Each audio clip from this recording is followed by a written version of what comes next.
everybody, and welcome back to another episode of From BA to Broadway. You know who it is. It's me. It's Mr. Brennan John Stefanik the First, coming at you with your general programming reminders. We are here every Monday with the main pod, and every Wednesday, Dan and I are bringing you In the Spotlight. But enough about us. We're here, of course, back again, second time around, Mr. DJ Plunkett. Hello, thanks for having me back. DJ, welcome back. We love a repeat guest. We do. You've heard my voice before. You're the second repeat guest thus far. Yes. A big honor. But of course, I had to bring you because you are the expert in this. But before we get I into hate that, but yes, I am. Listen, no, I know. I got your text and I was like, I do know how to talk. You're a veteran, and thank you for your service. Thank you. But before we get into it, we got your repeat guest questions, which is first of all, DJ, what is your favorite show of all time? Ragtime. Ragtime. Yes, and I can't wait for City Center. Wow. Yeah. I feel like that's Well, I have a on top three. Okay, give me your. I'll take the top three. Ragtime. Yep. Parade. Okay. Dreamgirls. Wow, you like that heavy shit. Yeah, it's gotta be grand and sweeping. Yes. Amazing. Okay, and then what is your favorite theatrical experience that you have ever been a part of? Wicked. Of course. There's no other answer. Yeah, as it should be. Of course, of course. We just had my friend Claire on 2 weeks ago. She just joined as a vacation swing. Yes. On Broadway, on the road? Yes, on Broadway. Amazing. On the Broadway. And she's just over the moon. And that was like, she hadn't even worked regionally yet. Like that was just her first thing that came through. And I don't know. It's so magic. Proud of her. And yeah, love that. Yay. We love that. Oh, catch us all sobbing in November. Oh my God. Okay, folks. Today, we're here to talk about the good old Survivor season 40 million thousand, which is Survival Jobs in New York. Survival Jobs in New York. I literally I just told Brennan, I wrote in my notes app on my phone just so I could like pace myself on all of the ones and be like, what have I done over the last years? Yeah. How long have you been in the city? Almost 10. Oh my God. Yeah, my classmates at CCM are now talking about a 10-year reunion going back to Cincinnati for it. That's scary. And I was like, oh, okay. Yeah, that's scary. I'm sorry about that part. No, it's okay. It's fun. It's good. I recently went to an EPA and I felt seasoned. Good. I walked in, I walked out. I was like, I just did the thing in a very like way that I don't think 21-year-old DJ would have and time operated. Efficient. Yes. I'm sure. Yeah. Wow, good for you. Yeah. Damn. So it's an almost 10 years. Well, you're give or take the pandemic and a tour and but that's all relative. Yeah. But you are a New Yorker through and through, as you should be. Thank you. So far we've kind of talked about moving to New York, like how to do the actual move, and we've done kind of like the how to like maintain relationships while being an actor in New York and stuff. But there's always that what happens when you're not actively acting in New York, and you got to pay those big bills. And that is you survive. You survive. You know? Yeah. How did you even start to tackle this when you first moved here? I mean, honestly, I think what's great is that there's like such a community of people that know this lifestyle.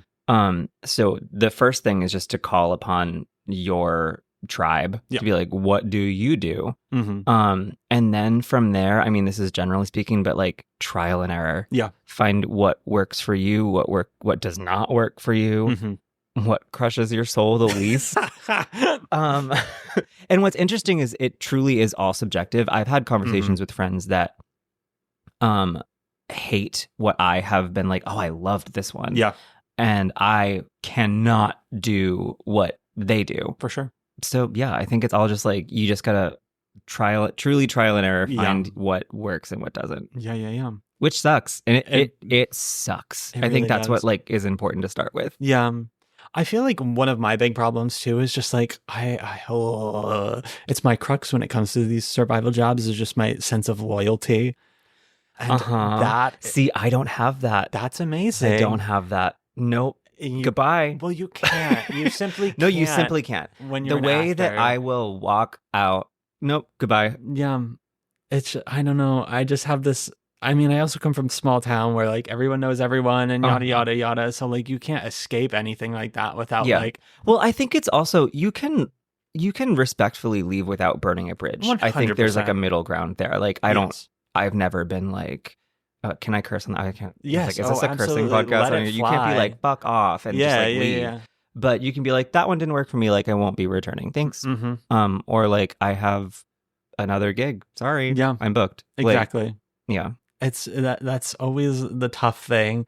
And like, I also guess that I have been at jobs for like extended periods of time where I like, that was the first mistake I made, was like making friends at my first job, where like no, that's great. It's nice, but that was like my New York community. Like when I first moved here, like those were my friends and stuff, and like we were hanging. I don't see an issue with that. I think the problem was we were hanging out outside of work, and then that bled into work, and then when there were problems, then there were problems at work, and then I also just had this sense of loyalty to all these people and management and stuff, and it just it really bit me in the butt in terms of standing up for what I am worth and what I deserve, you know. But I think what helped me in regards to that is most of what I started with was temp work. Heard. So there really wasn't a consistent community to build with. Okay. Because it was every shift was a completely different group of people, which was exciting, to be honest. I met some really awesome people. How does temping work? I've never done it. None of my close friends have ever done it. So I don't know, what is that life like? So this was like, let's start my journey. This is the first one. I moved to the city. Whoa. And I knew in my heart and my soul that the food industry was not for me. Mm-hmm. I had bussed tables before, and I was open to catering, but I was like, I don't want to be a server, and I don't have the qualifications to be a bartender. Heard. So those are actually the two that I have not touched. Yep. But what I do like, I'm super OCD, and I love office things and filing and data entry and all of that super boring stuff that I kind of grew up semi doing for my dad. I was like, let's do office temp work. Great. So I think it was, to be totally honest, I think I found it on Craigslist, which is, I was like, not to sound really old. But I looked for a temp agency. Yep. There's a few, I remember the name of mine, but that's not important. I want to say there's like 5 or 6 ones that I started noticing are like the ones to go to that everyone has.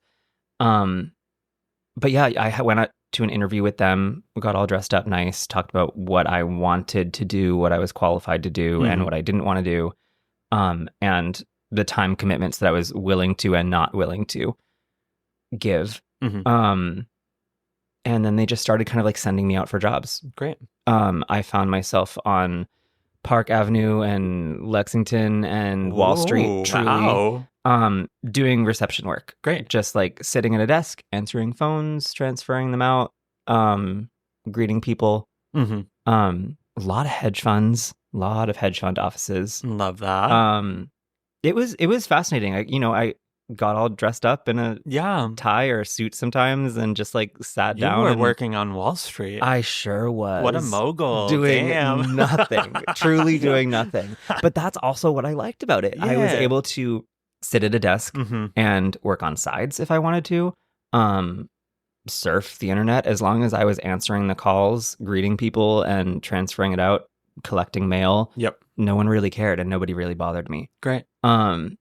And so that was awesome. Yeah. It was a very typical 9 to 5. Would it be like the same place for like a week, or it ended up being the same 3 places that like really vibed with me and I vibed with them. But it was everywhere, honestly. I've done like probably I'm gonna burp. This is a pro burp podcast. I know. It wasn't a big one. It wasn't a big one. Okay. I remember that from my first time here. I ended up going with like 3 places that would call me back pretty consistently. Yes. And once I knew their system and how they worked, they trusted me to get there usually before the office opened, so I could kind of like open up the lobby and stuff. Great. But it was still there would be random ones where it'd be like, now go to this address and do their reception. So it'd be a 10-minute training and then that's kind of it. And you'd be left alone, which is awesome. Amazing. For me. But what I was saying originally is I would tell some friends this and be like, I need to be on my feet. I need to be running around. And I was like, oh, no. I like this. Yeah. Heard. Yeah. Damn. So that was the office temp world. Does that pay okay? Yeah. Okay. Yeah. I was like, do you want numbers in this? And I was like, That's are we giving fine. numbers? I don't care. Might as well give them a realistic expectation. Granted, this was 10 years ago, so I don't know what it is now. It would be like 25 an hour. That's really good. Yeah. Even for now standards. I think minimum there wage. There were some that weren't. Like they ranged from like 18 to 25 an hour. Okay. I think minimum wage right now is 15 or between 15 and 16 maybe. That checks out to me. Yeah, so that sounds No, lovely. it was good. And also my temp agency wouldn't take anything from that. They were charging the company more. Okay. Which when I found that out, I was also like, well, what are you charging the company? Are you charging them 35 an hour? Give me that. So like but what was good about that, it's like taxes. I was like, I never saw it. Heard. So it's like, I know what I'm making, and they weren't dipping into that. Great. Yeah. That rocks. Okay. Yeah. How long did the temping journey last for you? I mean, 4 years. Okay. I did it for a while. This same agency also worked with catering. Oh, okay. So I had a kind of a one-stop shop, which was really lovely. Amazing. Until I discovered that catering killed my soul. Yeah. And that was the first one where I was like, great, I can't do this. Mm-hmm. I say we as in like all the voices in my head. Oh, yes. Collectively can't do this. Mm-hmm. I feel like catering in New York is crazy. It was cruel. It was, I came across some of the worst humans ever, both in who we were catering for and management. Gotcha. People I was catering with were always lovely. Of course. Because they were all people in our positions, or whether it was artistic or not. Yep. Nobody was here to do this. Of course. But catering sucked. Heard. Yeah. Long shifts, treated badly by everyone. Yeah.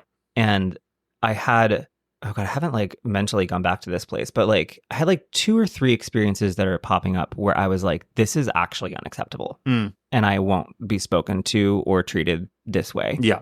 And whenever that happened, I would reach out to my agency and be like, yo, don't send me back here. Heard. Like, that's a no. But there was always another gig to get. Yeah. It was like, okay, well, we won't send you there. We'll send you here. Amazing.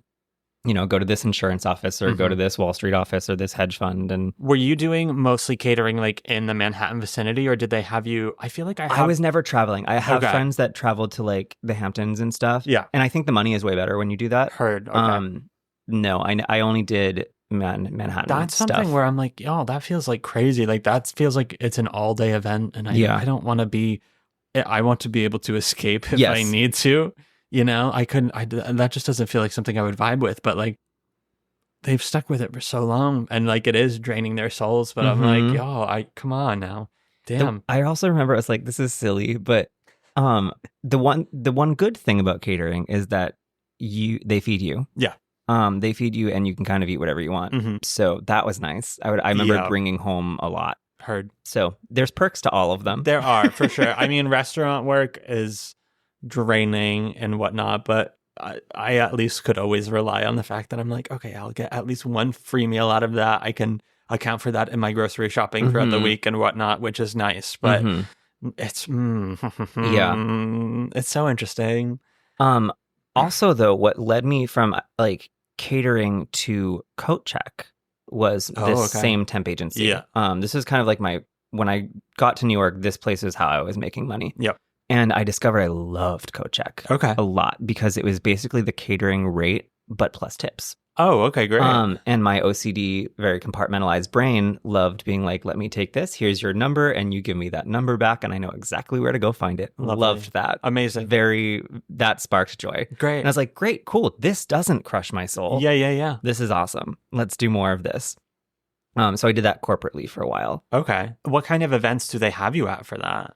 It would be like business meetings, people coming in from out of town, which also meant the tips weren't great because like it wasn't a restaurant or an event where people like chose to be there. Yes. It was these people are at work, so they don't feel the need to tip, I guess, which sucks, but I also get it. Like, you're at work, you shouldn't have to pay me. You shouldn't have to spend money. Yeah.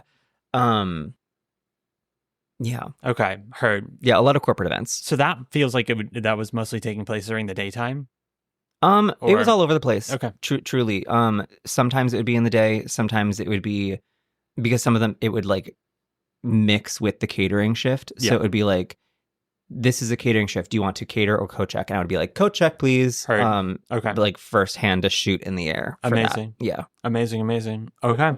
So you did that for 4 years? Yeah. And then you said no more? And then I said no more, but I have a story. Okay. I was like, I have 2 stories. They're I don't always- know if you're still doing the Patreon thing, but one of them is yeah, this one might be for the Patreon. Okay, we'll save it for later. Yeah, we'll save it for later. Okay. It's good. Okay. It's good though. No, I don't know. Should we give it to your listeners? Yeah, I mean, it depends. Listen, what's your vibe? If it's useful information for everyone to know, then let's do it now. And if it's just it's not. This is just juicy and fun. Juicy, fun, hell of a night. Y'all will have to tune into the Patreon for this bonus content. There Y'all, it is. DJ says it's good. It has to. The tease is it was the worst coat check experience of my entire life. God damn. Okay, and I cried. Okay, let's go with the. You're not an actor in New York if you have not cried at least, I don't know, once a week maybe. Yeah. I'm triggered. Yeah. Yeah. Okay, let's go. We'll save that one. Save that. Put a pin in that. So temping came to an end. Temping came to an end kind of via a job. I booked a job regionally. Peace out. Honestly, I got the call from my agent at the office, and so I was like, literally picked up the phone and was like, talk about like non-loyalty. I was like, hi, just like on my cell phone. Yeah. I booked a regional job. Obviously, did that for 2-3 months, and when I came back, and this is kind of the magic of survival jobs in New York. Also, it was Sweeney Todd, my Mrs. Lovett, recommended a fam. She was like, hey, do you want to babysit? Do you ever have any interest in babysitting? And I was like, yeah, absolutely. And she was like, friends of mine are looking for someone. I can't do it. I would love to introduce you. And she did. And that moment was incredible. Like we clicked so much. I adore this child. I've been with this family for 7 years now. Oh my God. I started when he was 2 years old and he's now 9. No way. Yeah. Wow. Okay. So, I feel like that's one of the big... That was a big shift for me in the survival job world because I went, okay, I used to do the catering, temping, co-checks. Now I have a child that I can take care of and enjoy. And I found that I really liked it. I was like, this is still comes with plenty of really crazy, shitty challenges, but crushed my soul less than... Did you have a lot of children in your family growing up? No. Okay. No, not really. I was the oldest. I mean, I had like my younger brother and cousins, but like, no, not. Gotcha. Yeah. So this was kind of new for you. This was totally new. In terms of responsibility wise. Heard. Yeah. Heard. But I loved it. And he's also a really good kid. Great. So I got lucky there. But then came, I guess, like another like mountain that's important to talk about is I started babysitting while also office temping. Oh, okay. And this was my first moment of what do we do now? Because I was temping from 9 to 5 or 8 to 6 sometimes. And then I was babysitting all night. And after like a month, I stopped because I was like, okay, we just made so much money. For sure. Like, granted, it's actually not a crazy amount of money because it's all minimum wage. Wage. We can afford groceries this like week. Literally. Score! Yeah. So I was making a bunch of money or comfortable amounts of money, but was sleeping like 5 or 6 hours and miserable. And I was like, this is not why I'm in the city. No. Why? What am I doing? Yeah. I'm not auditioning. I'm not going to anything. And so that was a kind of realization I had to make too, where it's like, not that I need to pick one, but I also need to, if I am a gig worker, I need to be able to say no. Yeah. And know when is my day off. For sure. And when can I be like, hey, because it's always going to be like, hey, are you available next Wednesday? Yep. And I can say, yeah, I would love that, whatever X amount of money it is. Or like, no, Wednesday is going to be my day off and I'm not going to do anything that day. Totally. So that was a lesson learned as well. And I obviously chose the babysitting. Yes. Which was nice. That's good. I mean, especially just having time during the day as well to audition. I feel like that's always the hard thing is like, you get into this routine of, I need to make money so I can live my dream, but then you don't live the dream because all you're doing is working these jobs to the ground to make the money. Yeah. And then you just don't have the time or the energy or the motivation to wake up early and go wait in a holding room or whatnot for all that stuff. And like, I feel like I fall into that routinely. Like, I feel like I go through spells of, I like look at my paycheck and I'm like, great. And I'm like, wait a second. You're like, that's awesome. Like, and then you're like, I was like, But I haven't been to a call in 2 months. Yeah. You know, it's a vicious cycle. But like, I feel like that's why it's like it's balance, and I think it's time management and being able to say yes and no when you need it, and where your priorities and like focus and I think to lie. I think part-time is at least the big key for me, where I'm like, I can't work a full-time job. I need to make sure I have that flexibility because and I 3 of the companies that I worked for temping offered me jobs. Yep. And I said no, thank you. Yep. And I tried to negotiate for myself. I was like, I mean, listen, I like it here. I'm happy to answer your phone and check your mail. Can I leave for auditions? And they were like, no. And I was like, then there we go. This isn't going to work for me. Yeah. Because I'm happy just temping. For sure. Do you know what I mean? So Yeah.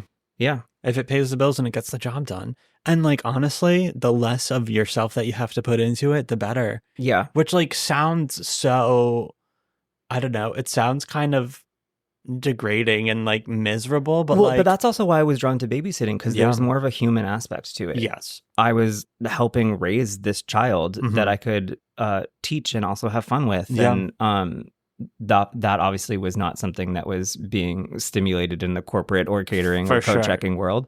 I also was very lucky that the family I work for is in the industry. Yes. So they understood where I was coming from. Totally. And had their backup person or people that if I had to be like, I have an audition or I have to leave for a show, I knew I wasn't screwing over them. Yes. I think, and with the exception of caring for another human being, I think the real skill that you need to have for navigating jobs, survival jobs in the city, is not caring. Yeah. Which is so crazy. I was blessed with that. I am very good at that. And I used that. I was like, I help my friends along with that as well. I'm like, nope, sorry. If we want to be actors in New York, if we want to do what you're here to do. Yes. And that's also a privilege. For sure. And like, that's why it's like, do what you need to do. That's exactly right. If you have a gig, take it. That's exactly, you need to. Especially like, I don't know, a lot of these gigs are also paying more than your little survival jobs. Exactly. And you got to do it financially and whatnot, which is a good thing to have. But like, once again, I have this loyalty. And then also I have this thing where I'm like, okay, wait, there's a leadership position open. I will make more money. I should do that. And I'm like, great, I got it. It's still part-time. And then I'm like, oh, but now there's such a smaller amount of people that I can get coverage from. Sure. You know? Yeah. Now it's impossible to get coverage when I'm doing these things.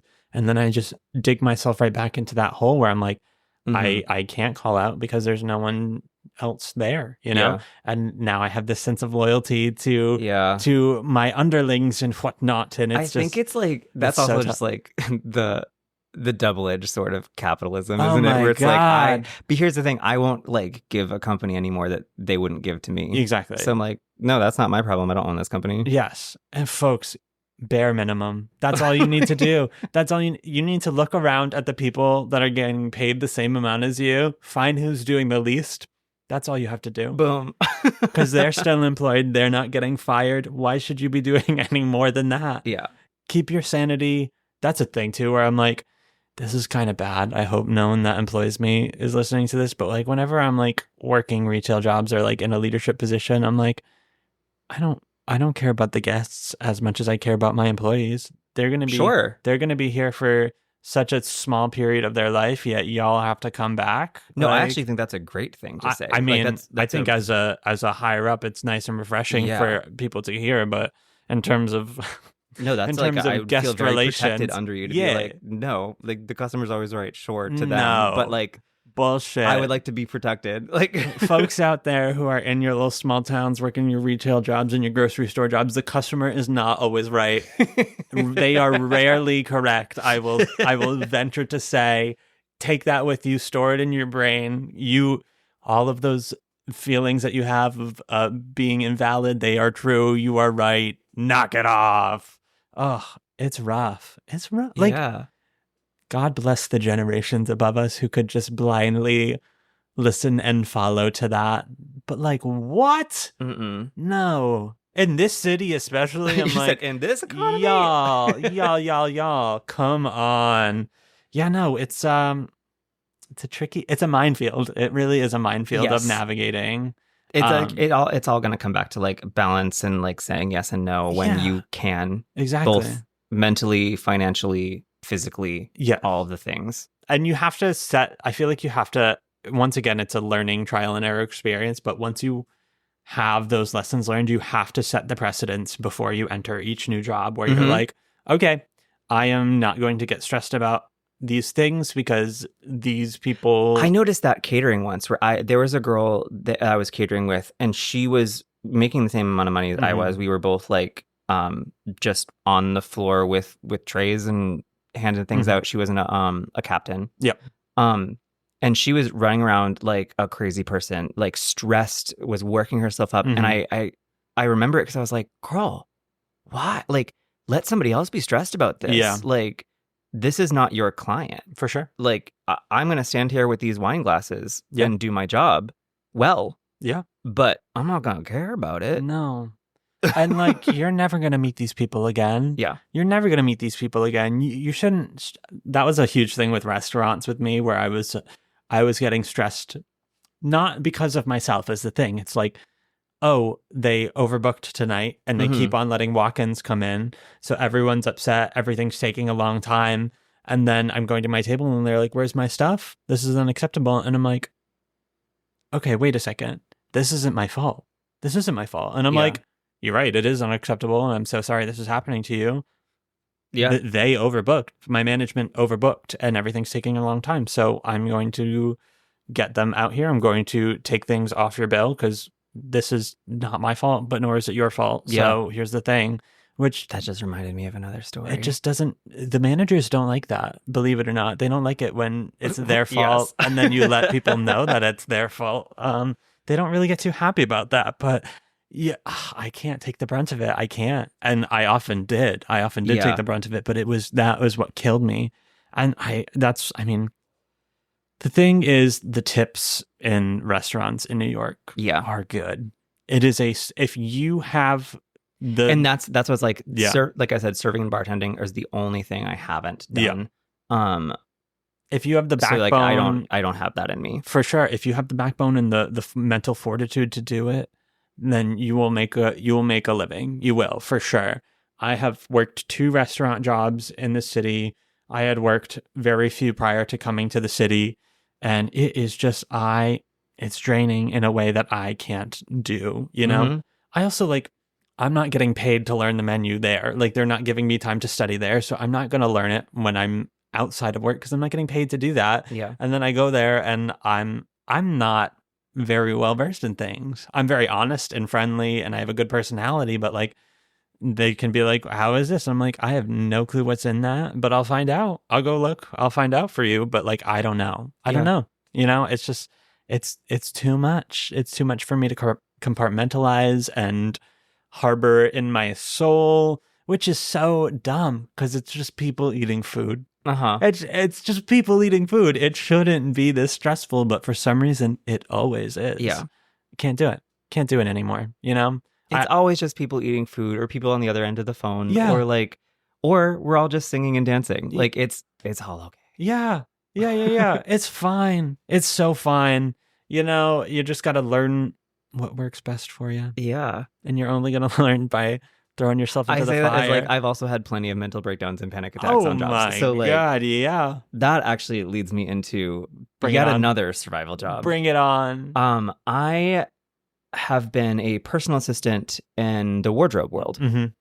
I have been I was like making up my own job titles here, but like a runner, a shopper, a PA, an associate and an assistant to various costume designers in New York City.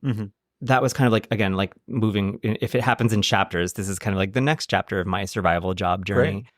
I was friends with some costume designers who needed some extra help in fittings. And so I was their go-to person for all of their paperwork, which I loved. We talked about like my compartmentalized brains. I was like, I can color code. I'm going to make charts on Excel and this is going to be great. So I would sit in the corner of fittings and note all of the measurements and what needed to be taken in and taken out and all of that things and put it into very clean paperwork and ship it off. And because I was not, I think, a design student or some kind, somebody that had an opinion on what was happening, they loved me. Amazing. Because I was just kind of like quietly doing the thing and wasn't rocking the boat in their design choices. Oh, yeah. And because of that, that work picked up fast for me. Great. I worked, I want to say like 11 or 12 shows for 3 different designers regionally. All in the city when they were rehearsing. They were regional theaters that would rehearse here and then go out. Perfect. And so my job would end, and I would kind of be a coffee bitch, honestly, also, where I would just like be like, all right, what's everyone's Starbucks order? Let me bring that. Like, it was kind of just like holding the room. Yeah. Which was great. And I liked that a lot. And also was, it wasn't creative for me, but it was in the world, which was nice. And the stakes aren't that high, particularly for you, which is exactly, which is always the best. Oh, but here's where I was like, this is the story I'll tell for the podcast. This is not a Patreon story, but absolutely. That changed quickly. So I had a bunch of wardrobe experience with doing just like my assistant job. I'm trying to figure out how many. I'm not going to name names or show titles, but I was working on a project with a designer who I'd worked with before. And I was usually an assistant, and he had asked me to be his associate for this project. So kind of a promotion. Yeah. And I immediately went like, nope, hold, stop. I'm not qualified to do that. Yeah. Like, I know I've worked for you a lot and I like this, but I can't do I know nothing about this world. For sure. And he was like, don't worry. All you have to do is the exact same thing that you've always done for me. I just need you to be there for more hours. And then he told me what the paycheck was, and I said, I will be there. You're like, actually, now that you say it, I'm incredibly qualified. I'm incredibly interested in this job. Yeah, now. I was just JK. It was a nice paycheck. And he was like, yeah, I just need you there for the week of tech. Great. And I was like, great, I can travel for that. Cool. For a month, I spent time in fittings and in the whole world of this show. It was a non-union national tour. Okay, great. And I had done all the paperwork, all of the tracking, it was the first time that everything I had done kind of separately was all in one place. Yep. And I did all of it. Great. We get to tech, and it was a bloodbath in production meetings. It was also the first time I've been an actor. Oh my God, second burp. It was also the first time. You're holding those in. I know. That's strike 2. Sorry. Anywho, so we got to tech, and it was a bloodbath. Of course. I had never been in a production meeting before. Ooh, and so kind of as a secret actor in a production meeting, I was like, you're playing undercover boss in a very reverse way. Yeah. But what I learned and what it taught me is that nobody's talking about actors in production meetings. Oh my God. Like, if you ever think like, oh, they must be so mad at me or I'm not doing a good job. No. They're mad about the gobo on stage left, and they're mad about this costume piece not matching the costume piece on Broadway. And where's the one from and like, oops, gave away a hint, but we'll bleep it out. Yeah. The thing about production meetings is that everyone there, every designer, every director is always mad at someone else in the room. Yes. It's never the actors, you know? And a lot of this production meeting was coming down on wardrobe for reasons that were certainly not my fault. And they really weren't even the designer's fault. They were miscommunications from producers, frankly, because the show had gone from Broadway to an Equity National Tour to now the non-Ec Tour. And like things just kind of, unfortunately, got cheaper as that happened. Yep. And so it was a rough week for that production. Granted, I'm still getting everybody's coffee. I'm still submitting all my paperwork and receipts and doing my job. Yep. Through a series of unfortunate events that I cannot speak on, the designer was let go very quickly. Oop. And it was dramatic and it was fast. And the producers were like, great, so you are now the costume coordinator of this national tour. And because I was the associate, I was next in line. So I was like, no. So and they knew that I was an actor just kind of on a survival job. And I was like, I can't do this. And they were like, well, not that I could have walked with the designer, in which case they would have been screwed. And I think they knew that. Would you still get paid? Oh, yeah. Okay. Yeah. And so I kind of like pulled up my panties and did the thing. And for the last, I want to say it was like 4 or 5 days of tech into previews into the opening of this full national tour, I was the costume coordinator. Wow. I felt like pooping my pants the entire time. Oh, yeah. But what was fascinating is that people were running up to me and being like, where does this go? And I had a panic reaction of like, I don't know. But then I would think, was like, I've actually worked on this for the last month. Yeah. That's Female Ensemble 16 that goes in Gondola 3.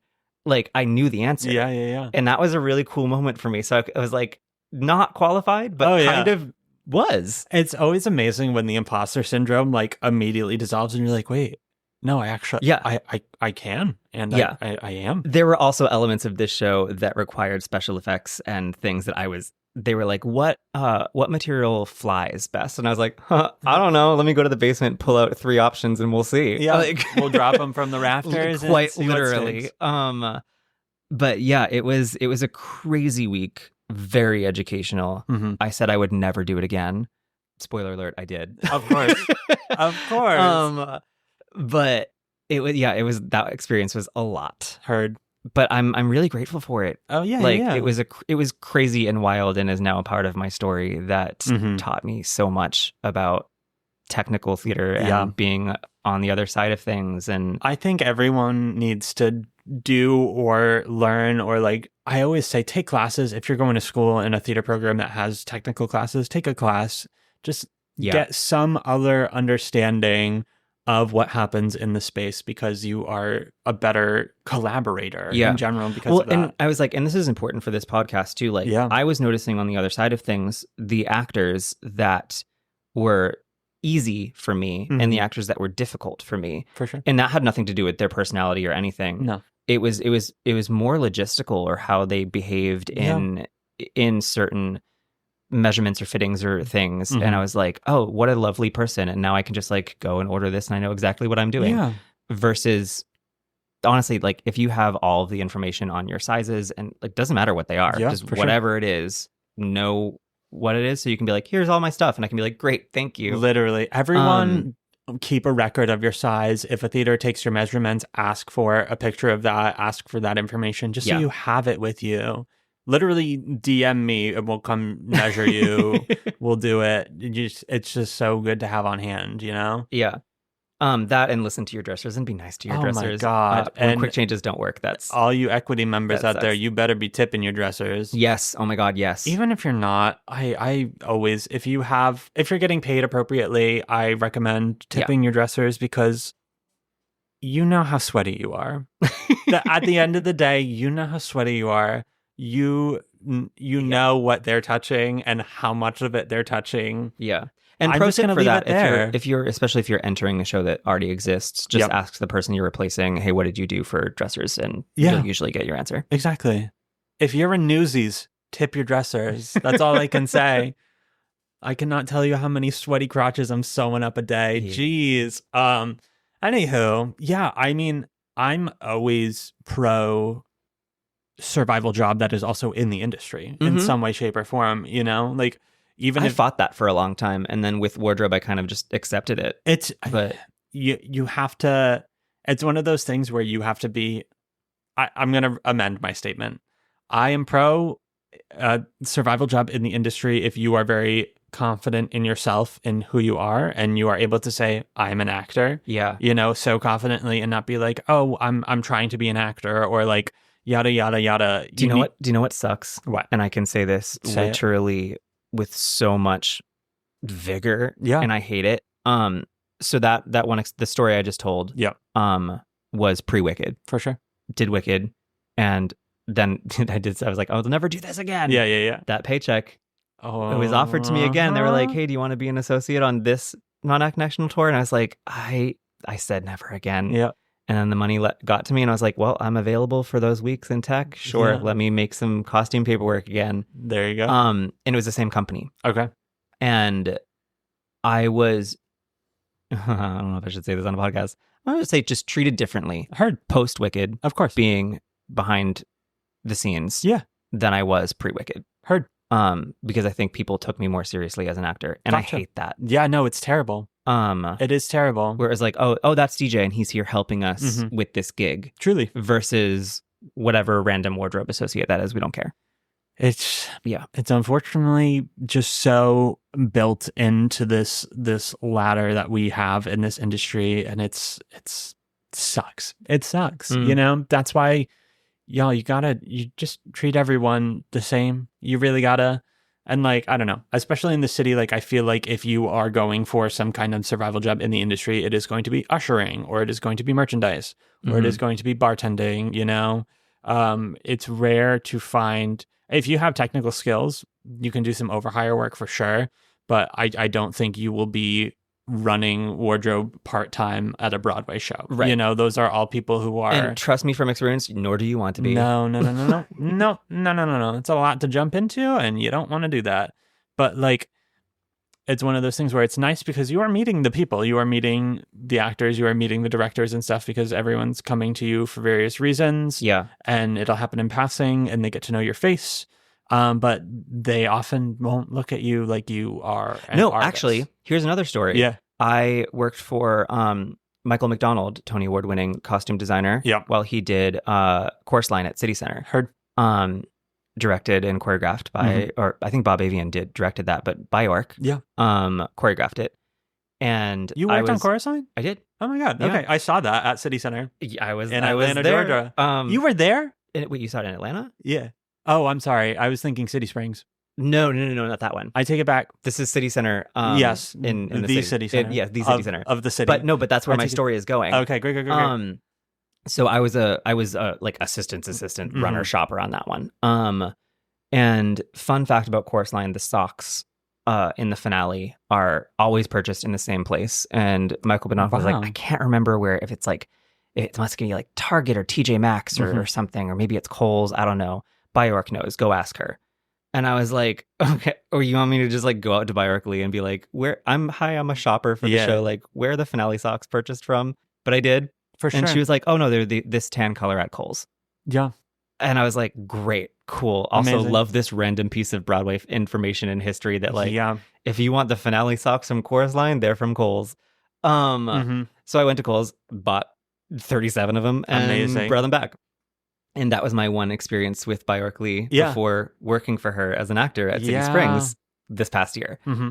Which I did tell her on opening night. I waited most of the process to be like, hey, by the way, I actually met you and I bought the Chorus Line socks. And she was like, from Kohl's. I was like, yes, that was me.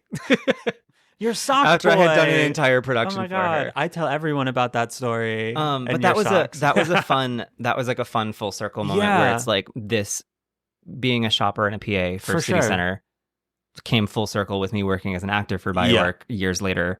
And I was able to have a laugh with her at an opening night party about it. She, of course, did not. She was like, when I said I was like, we've worked together before, she like, her face dropped. She was like, oh no, was I mean? And I was like, no, you're fine. No. She, there was one time, one of my first like real audition season, it was February 2020. Oh wow, that's like right before everything. Oh yeah. It was maybe a week or two before. A bunch of us went to the local call for PCLO. We all flew there. Were they doing Chorus Line? Yes, they were doing Chorus Line. First of all, we'll never fly for a local EPA again. I don't know why I did that. We all did that in college. Also, granted, we like road tripped. But, yeah, I don't know why I let anyone convince me to do that. That was not the call. Especially, I'm a non-dancer. I was going. Well, fun fact: I was going for if you cabaret. have booked it, they're not going to house you. Oh no, absolutely not. That's why you should never do that. Exactly. But anyways, after everything was said and done, we were at the airport the next day and we were getting ready. Oh my God, Emma. You know Emma. Yeah. It was me, Emma, and other folks. Amazing. And we were at the airport and Bjork was there, like getting ready to board her flight. And Emma knows her. Emma didn't know her yet. No. And she was like, oh my God, that's Bjork. And we were like, okay, like we're not always going to say this because like they're just people, but like in this situation, I feel like it is okay for you to go say something to her. And she was like, oh, I don't know, like that feels weird and whatnot. And we were like, you know, just fuck it. Like, what do you have to lose, really, truly? Love that. And she went up to her and she was like, hey, like you are such an inspiration to me in my journey. I mean, it's kind of Emma. I love this. I didn't know this about because I was like, yeah. Fun fact now, those two are very close, exactly, actually, and work together literally on every contract. Exactly. So I love that. It was that first moment where I was like, if there is something that is so true to your story, absolutely, this is completely unrelated, I guess, to what we're talking about, but like, shoot your shot in that aspect because she made a wicked connection with her right away, and now she has worked with her a gazillion times, Yeah. you know, and this was 4 years ago, not even, you know, listen, I'm not going to say just go up to everyone and try and introduce yourself when they are at the airport after a long call. But like, if you have that really sentimental, important connection, then shoot your shot. Might as well. Fuck it. But yeah, Bjork. Love that. Love that lady. Never met her. She's wonderful. Yeah. No, but that concludes my chorus line story on that, I guess. For sure. I mean, folks, if you have the opportunity to do a survival job that is also in the industry and it is not going to be something that is draining or hurting your ego drastically, then do it. You might as well do it, because like, especially if they're flexible with scheduling, because you will still get to do everything that you need to do, and then you leave for 2 months for a pretty little gig, and then you come back and they're like, oh, where were you? And you're like, oh, I was doing a gig. And they're like, oh, you're a performer. Okay. And then it sucks. Yeah. But then you do get treated differently. Yeah. And it does feel good. It does. It does feel good. It feels nice. It feels reaffirming. And it sucks that it has to be one of those situations where you have to be treated like a grunt and then not treated like a grunt. Yeah. But if you can mentally prepare yourself for that and be okay with that, then I can say with the most confidence too that all of this work, as much as it sucks, and some of it doesn't. Like I said, like I've had some brilliant, like in the costume world and in babysitting, I've had some really brilliant moments. Yeah. But it makes you appreciate your work as an actor so much more. 100%. When you finally step on set and you know what it's like to not have been there. Yeah. It feels really, really important and cool, and there's just gratitude seeping from you. 100%. And I think that's beautiful. I agree wholeheartedly. Yeah. Also, another great kind of in the industry survival job is background work.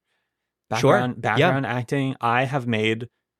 Granted, I have a different experience with background acting in terms of like consistency, but even when I'm not doing a consistent show, even when it's just a day off, like at minimum, you're going to make like, I think 180 is the non-union rate for 8 hours. And that's if you get to 8 hours, you're still going to make it no matter what. If you're there for 1 hour, it's really nice in your pocket. It's also a great experience on set, just to kind of start clocking how things work and operate on set. That's the thing too, where I'm like, that is kind of how I learned TV and film, is just from doing background and kind of just those order of operations. It's a great way to kind of just familiarize yourself with that in a lower stakes way, because no one's really paying attention to you, which is lovely.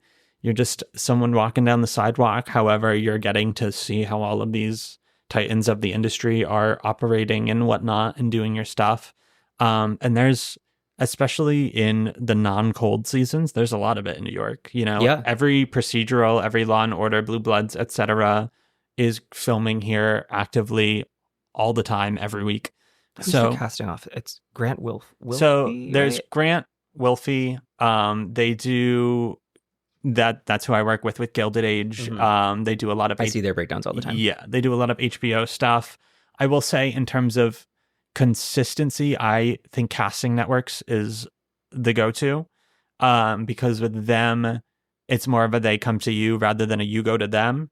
It's very much you have to sign up with them, and like it is kind of specific, like you have to sign up in a certain time frame, and then you do your like orientation there for like an hour or whatnot. Oh, and then you're like in a database, so they know exactly what you look like. And exactly. So they send the stuff to you. They say, are you available? Oh, that's cool. No, that's like works as like a casting director and your agent. Truly. It really, it's like all through a website too. So they'll send you a link. They'll be like, are you available? Yes. Great. And then it's very streamlined of a process. And also every job that I've done with them has been like 2 hours long. You know, love that. Like you still make the 8 hour minimum? Oh, of course. Yeah. Like I did Only Murders in the Building. I went just to some random place in Queens. I was there for an hour, maybe max, in terms of on set and whatnot. And then I was done. In, I don't know, maybe 2.5 hours of my day was that. I got paid for a full day of work. And then I had the rest of the day to gallivant around. No, it's great. Granted, like you can't really depend on that in terms of consistency. Like it's not really in your control as much, but if you are if you just got back from doing a gig and you don't want to jump into something crazy and cuckoo bananas right away, or you don't want to, I don't know, go back to retail or feel like that you need to do that, then do some background work for a while. It's wicked. I don't know. It's just easy and helpful. I mean, days can be long if you are on a long set, but once again, if you go over that 8 hours, you're getting paid a pretty penny. So yes, overtime on set. Oh, beautiful. So always another great option, you know? Yeah. Did you do any retail in the city? No, I didn't book. I was like, actually, you're bringing up like old memories. I was in Hair Toss final callbacks for American Eagle in Times Square. Oh my God. Not American Eagle. When I tell you this job interview was like the most in-depth thing I've ever done. That's crazy. I had like 3 different, for lack of a better word, callbacks for them. And then, did not get it. That's crazy. I'm so sorry. It's okay. I was temping at the same time, but like, I was like, oh, this will be nice. And also, it was like, this couldn't have been possible. Why? The number that's sticking out in my head was like, it was like $9 an hour. That's crazy, but it sounds realistic. That can't be real, right? I mean, unless minimum wage was that, but it might have been. I would say that most retail establishments, even in the more popular areas, are going to be paying minimum wage. That's why I was temping at the rates that we talked about earlier in this podcast. So I remember when I didn't get that, I was like, oh wait, this is fine. Mm-hmm. I will say it seems, even now it does seem competitive. Like I have a lot of coworkers who are like trying to find a second job, and like even like not even Target is like getting back to them, like stuff like that. So it is crazy. So like, I mean, y'all, before you move to New York, I recommend working some retail, working some restaurant stuff just to get it on your resume. If you have the ability to get a supervisory position on your resume, do it, even if it's for a month or whatnot. Just lie afterwards and say it was longer. Yeah, whatever. You know, I never lie on your acting resume. Lie on your regular one. Nobody has the time to do their due diligence in terms of hiring, so who cares, you know? However, if you face repercussions for that, I'm not taking responsibility for that. I'm sorry, that's all on you. That is your own moral compass. But yeah, try and get experience in like the grunt stuff before you get here, just so you have some more options, you know? But yeah, you're going to have to find your way one way or another. There's something I have to say too, is that this industry is anything but linear. Oh, of course. And for me, leaving Wicked and then going back to the survival job world is its own mindfuck. Oh my God. Yeah. But is what it is. Totally. And I'm in it until the next big thing happens. Yep. And that's just like what this world is and what the industry is. Yep. And luckily, most of us are going through that. You know, once again, there's only less than a 1% of professional actors actively on Broadway consistently. You know, that percentage is so small. So everyone is going to know and relate. And there isn't going to be judgment in those regards, you know, as much as it feels like there will be, and those fears will be there. Like, the people who matter aren't going to care. You know, I always say to him, like, I'm a big reader of memoirs. Oh, okay. And so like whenever I have a particularly nasty experience, I'm like, this is a fabulous story for the memoir. Absolutely. Oh my God, build that book. Get that auto bio going. Everyone's going to be reading that. My roommate is a Broadway memoir fanatic. Love that. He has read every single one under the sun. So at the end of the day, you know, you got at least one person reading it. I just finished. I was like, now that this is now a book podcast. Of course. I just finished RuPaul's House of Hidden Meaning. Oh, okay. And I'm currently I'm almost done with John Chu's memoir, Viewfinder, and it's spectacular. Okay, great. Very inspiring. Both of them, highly recommend. Kind of similar. I just read the Fairy Smut series. Great. Yeah, amazing. Court of Thorn and Roses, highly recommend. Oh, that one. Oh, everyone's reading that. Yeah, of course. Pretty much the same thing, you know? Yep, very exactly highbrow. Yeah. Oh my God, I love that. I have one. If we're wrapping up, I have one story that I need to share. We can go for this, but as long as we want to. I need your editing expertise here. Okay, great. I'm gonna say 2 names that I need bleeped out. You got it. Okay. Can you do that? Are you able to bleep? Yeah, I really can. I'm just gonna write down the timestamp as we do it. Sweet. Let's go for it. Okay, so this was a coat check job. Great. I want to say 2017. Love that. This is a really good story to go out on because it's there's a lot happening. Amazing. So It was going to be a long one. It was at the Jatvis Center. Okay, yeah. Huge. For those that don't know, like convention center, glass massive. Everywhere, huge. Where all like the cons happen. Mm-hmm. I don't know. I forget what the event was, but it was celebrity packed. Oh, wow. It was a big fundraiser for some kind of, I don't even know, but I mean like the A-listers of Hollywood were there. And I was working coat check and obviously the event was massive. So this coat check had, I think like, we had 2 captains and then a team of like 9 people. Oh my God. Wow. So it was a big event. Yeah. And I was just one of those 9 like runners basically. And we would all share tips. Woohoo. And there was a girl there that I'd worked with before. And so we were sort of already friends. So I was like, this is going to be a great shift. Like I get to kind of like celebrity watch. Yeah. I have a friend here who I've worked with before. Great. Cool night.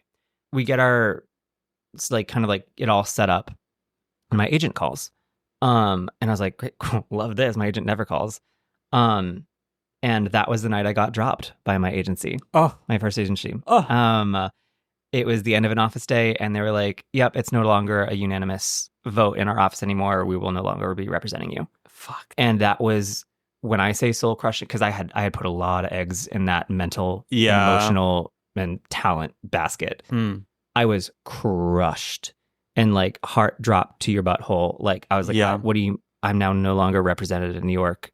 Everything I'd worked for leading up to this regionally and going to CCM has come crashing down. And now I have a 9-hour coat check to work. Horrifying. Holding back tears, I am listening to our training. And in the training, we are told that, you know, like basically even the normal instructions for coat check, which everybody already knew. But then specifically to this event, if we see, please call security because she's not allowed to be back here.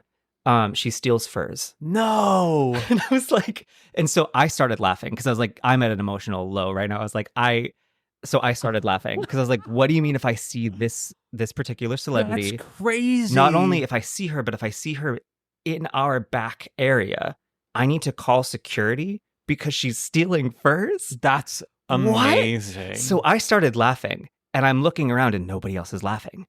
And I'm like, what? Am I crazy? And so I look at the girl who I'd worked with before and she's looking at me like, no, this happened last year. Oh my God. And I was like, what? Where am I? Holy shit. Yeah. Nice. Yeah. Wow. I would love to witness that. So that was kind of like the one, like just outrageous of that evening. I was like, what is my life? That's incredible. I'm in New York, broken heart, yeah, working a survival job. And I've just been informed this piece of information that is wild to me. Yeah. Wow. Yeah. Damn. Okay. Yeah. I love that. Yeah. Not for her. Actually, no, I love that for her too. Yeah. I hope she's come back. I think she's come back. Well, I think she has come back. Yeah. It seems like she's having to come back. Good for her. Good for her. Oh. But I think we can end on that. I love that. Yeah. Yeah, folks. That's what's like, it sucks. But it's also like, it was all fine. Yeah. I cried a long time after that. And it was all okay. I've done many great things since. Yeah. Listen, y'all, you're going to be getting good news and bad news while you're working these jobs that may crush your soul. You're going to learn a lot along the way. Pay attention to your finances. You know, if you're working minimum wage, you're probably going to have to work 40 hours a week to afford to live here. So be smart about that. Prepare before you come to the city. Get experience in multiple realms. And yeah, learn as you go. Don't care. Do not care. And have fun. Have fun. At the end, have fun and protect your heart from it. Literally. Yeah. Like, let it be outrageous. Because that's the thing. Like, these gigs are outrageous. Yeah. And that story proves it. Exactly. But whether it's that or some manager or captain or whatever yelling at you, like, you don't need to cry. It's okay. And you will, because I did. Yeah. But like the stakes are so low. Once again, it's people eating food. It's people buying a t-shirt, you know, it's like, these are the stakes that you have to deal with. So keep them low in your head and just protect yourself and give yourself the freedom that you need to pursue your art and your love and your passion. And always remember why you're here in the first place, you know, or anywhere, you know, yeah, whatever city you're in, whatever. I will say, hopefully, if you're in LA or whatnot, you're going to have a little bit easier of a time getting seen at EPAs and whatnot. Probably same with Chicago.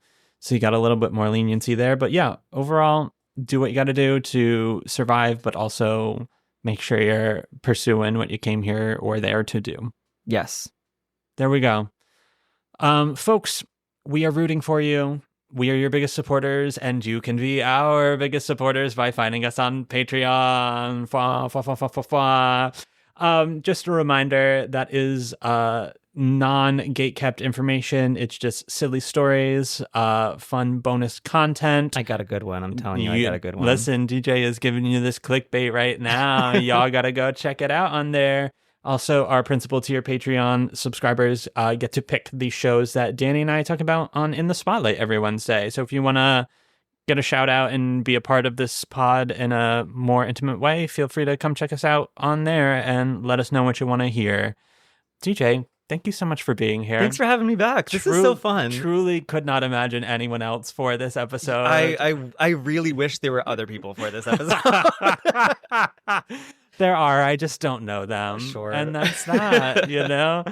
DJ, where can you be found if you would like to be found? Literally just on Instagram. DJ Plunkett 100 on Instagram. There you go. Yeah. Folks, as always, you can find us on most social media platforms at BA2Broadway. And until next week, folks, bye. From BA to Broadway is created, produced, and edited by Brennan Stefanik, music by Dylan Kaufman, and cover art by Jordan Vongsithi.